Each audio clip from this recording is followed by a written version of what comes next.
Shalom saudara yang dikasihi oleh Tuhan. Kisah para Rasul pasal yang pertama, ayat yang ke-10 sampai yang ke-11.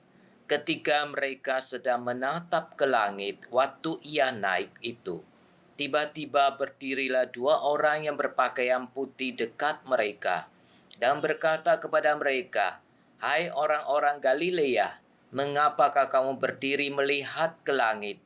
Yesus ini yang terangkat ke surga meninggalkan kamu akan datang kembali dengan cara yang sama seperti kamu melihat dia naik ke surga." Saudara yang terkasih, firman Tuhan pada pagi hari ini menyatakan tiga kebenaran kepada kita. Yang pertama, Yesus yang telah mati dan bangkit, dia telah naik ke surga dan duduk di sebelah kanan Allah, menjadi pengantara kita yang senantiasa berdoa bagi orang-orang percaya.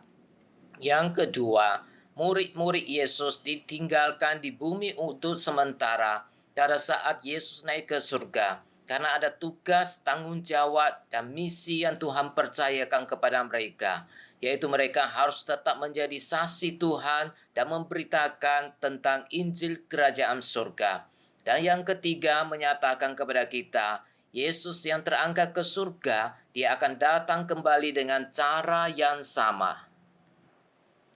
Saudara, kenaikan Yesus sungguh menarik bagi kita.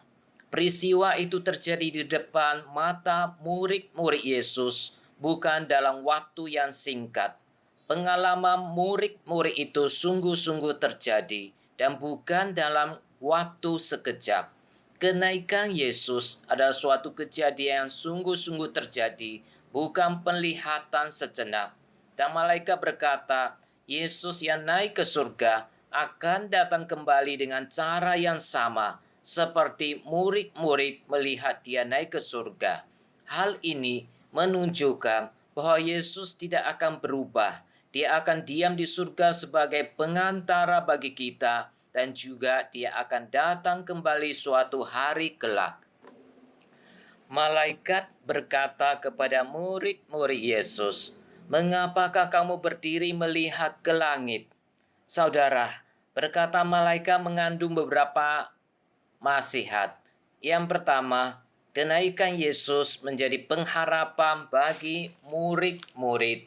Saudara, murid-murid Yesus yang berdiri melihat ke langit menunjukkan perasaan mereka yang sedih karena ditinggalkan oleh Tuhan. Oleh sebab itu, dua orang malaikat berbicara kepada mereka agar mereka tidak perlu menjadi sedih, karena yang pertama, Yesus yang naik ke surga tidak akan berubah dan tetap bekerja di surga, sehingga hal itu menjadi pengharapan bagi kita orang percaya. Yesus yang terangkat ke surga menunjukkan bahwa Yesus yang naik ke surga adalah tetap Yesus. Yesus yang telah turut merasakan kelemahan-kelemahan manusia akan tetap tidak berubah sekalipun telah naik ke surga. Hal itu sungguh menghibur dan memberi pengharapan kepada orang percaya di dunia. Di surga pun Tuhan Yesus turut merasakan kelemahan-kelemahan dalam kehidupan kita di dunia. Ibrani 13 ayat 8 mengatakan, Yesus Kristus tetap sama, baik kemarin maupun hari ini dan sampai selama-lamanya. Dia tidak akan berhenti bekerja sebagai imam besar yang turut merasakan kelemahan-kelemahan kita. Oleh karena itu kita mempunyai pengharapan yang kekal.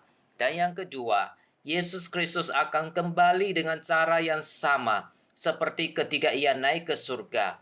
Hal itu menjadi pengharapan bagi kita orang percaya. Yesus akan kembali tanpa ada perubahan dalam sifatnya. Pada waktu kembali, ia tetap mengasihi orang percaya dan menuntut apa yang telah dikatakannya ketika ia berada di dunia. Ia adalah Allah perjanjian yang patut menerima kepercayaan kita sepenuhnya sampai selama-lamanya. Amin.